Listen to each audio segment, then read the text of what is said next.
आज जलवायु समर्थन शहरीकरण अभियान पर प्रोग्राम करने जा रही हैं बिहार के पटना जिला में।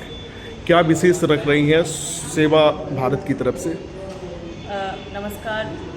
हमें बेहद खुशी है कि आज हमें मौका मिला है कि हम अलग अलग क्षेत्रों से आदरणीय अलग अलग हमारे गेस्ट यहाँ पर आए हैं।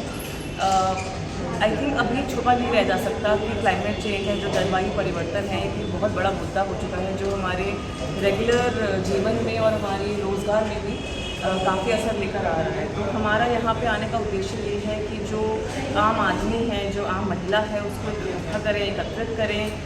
सरकारी तरफ से जो इलेक्टेड रिप्रेजेंटेटिव्स हैं उनको लेकर आएँ, सिविल सोसाइटी, NGOs जो स्पेस में काम कर रहे हैं उनको इधर लेकर आएँ और हम इसका एक सुझाव निकालें कि इतना बड़ा ये इशू हो रहा है, इस पर क्या हो सकता है और सबका इसमें क्या क्या अलग अलग रोल रहेगा, सिविल सोसाइटी का रोल क्या रहेगा, हमारे सिटीजन ग्रुप का क्या रोल रहेगा और ख़ास तौर पे जो हमारे ULPs हैं, जो हमारे अर्बन लोकल बॉडी हैं, जो नए शहर बने हैं, हमारे नगर परिषद, इनका क्या रोल रहेगा। तो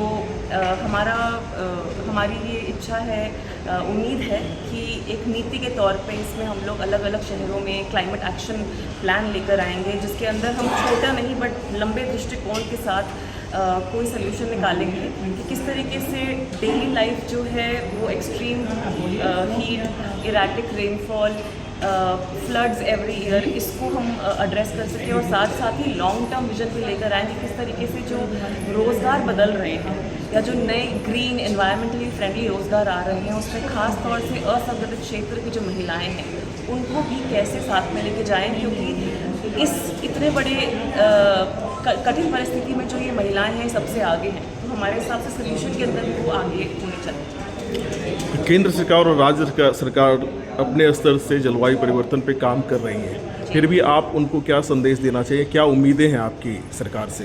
जी, आपने एकदम सही किया कि काफ़ी बात हो रही है, इस पे काम हो रहा है। हमारी सबसे बड़ी उम्मीद ये है कि जो भी नीति बनाई जाए, जो भी कार्यक्रम बनाया जाए, उसके अंदर जो एकदम मार्जिन्स पे जो महिलाएं हैं, जो दिन का दिहाड़ी का काम करती हैं, जो हमारी कृषि महिलाएं हैं, जो घर घर जाके काम करती हैं, जो असंगठित क्षेत्र में महिलाएं हैं, उनकी राय और उनके जीवन की स्थिति को ज़रूर नज़र में रखा जाए और उनकी राय के साथ नीति बनाई जाए और उनको ज़रूर जो सल्यूशन है उसके अंदर भी लेकर आया जाए।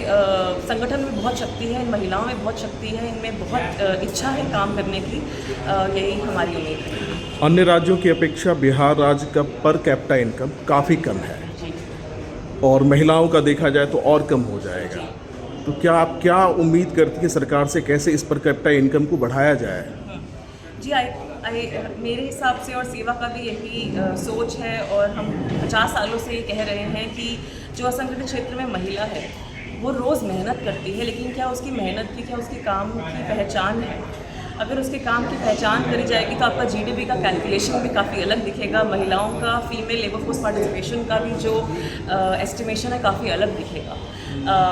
उनके घर में वो ये एक पूरी 2019 में टाइमली स्टडी आई जिसमें कहा गया था कि जो महिलाएं हैं वो अनपेड केयर वर्क एक दिन में 8 गुना ज़्यादा करती हैं मर्दों से, लेकिन शायद उस काम की कोई पहचान नहीं है, उनको उसके लिए कोई वेतन नहीं मिलता है। तो आई थिंक शुरुआत यहीं से करी जाए कि महिलाओं का जो कंट्रीब्यूशन है लोकल इकोनॉमी में, नेशनल इकोनॉमी में, ग्लोबल इकोनॉमी में, वो कई वैल्यू चेन्स का भी हिस्सा होती है, उनको मालूम ही नहीं है कि वो शायद ऐसे ब्रांड के लिए काम कर रहे हैं जो अमेरिका में सामान बेच रहा है।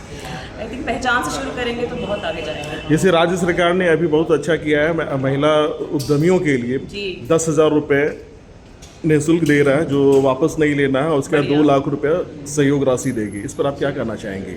बहुत ही बढ़िया इनिशिएटिव है ये। ऐसी उद्यमी महिलाओं को दरअसल काम करने के लिए ये पूंजी की ही ज़रूरत है जो उनके पास नहीं है। उनके अंदर हुनर है, उनमें काबिलियत है, उनमें जज्बा है, उन्हें बस सहयोग की ज़रूरत है। और आई थिंक ये 10,000 की जो राशि मिल रही है ये बहुत ही अच्छा इनिशिएटिव है। मुझे पूरा विश्वास है कि अगर उनको वापस भी करना होगा तो वो कई हद तक पैसे वापस भी करने के लिए राज़ी ज़रूर होंगी जब उनका काम आगे बढ़ेगा। तो चलिए, धन्यवाद। आप अपना परिचय दे दें मैडम। मेरा नाम सोनल शर्मा है, मैं सेवा भारत के साथ जुड़ी हुई हूँ, दिल्ली में काम करती हूँ, बट अलग अलग राज्यों में असंगठित क्षेत्र की महिलाओं को संगठित करना, उनके कौशल विकास पे, उनकी बेहतरी पे मैं काम करती हूँ। धन्यवाद मैडम।